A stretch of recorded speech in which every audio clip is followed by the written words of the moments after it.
কি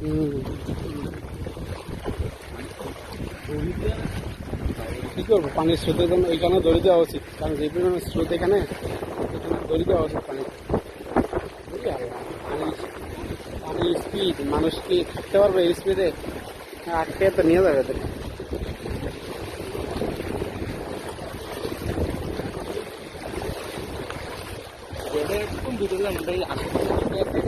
এমন একটা ব্যাপার, অবস্থা আসার মতো না তো, কোনো সুযোগ নেই পাশে, আসলে খুবই খারাপ অবস্থা। আপনারা বুট নিয়ে আসছেন, ভালো করছেন, দেখতে দিয়ে যাবেন। বুটকে দিক দিয়ে নিয়ে আসছেন? ও আল্লাহ, পানির স্রোত দেখছেন, দাঁড়ায় থাকতে পারবেন না, দেখেন দূরে থাকেন কিন্তু পরে কিন্তু চলে যাবে। পানির স্রোত অনেক বেশি রাস্তার উপরে।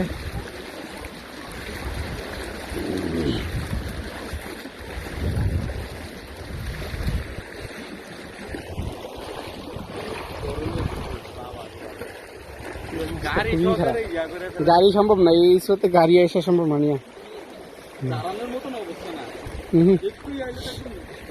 টান দিয়ে চলে দেবো, তাহলে একটু হলে দুর্বল করে পাটা দিলে টান দিয়ে চলে যাবে নিয়ে।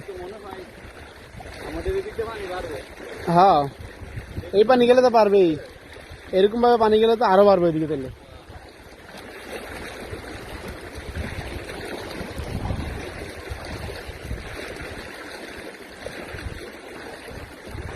কয়েক কিলোমিটার জায়গার সামনে এরকম স্রোত রাস্তার উপরে, সামনে কয়েক কিলোমিটার জায়গায় এরকম স্রোত রাস্তায়, মানুষের হাঁটা চলাও তো কষ্ট করতে হলে।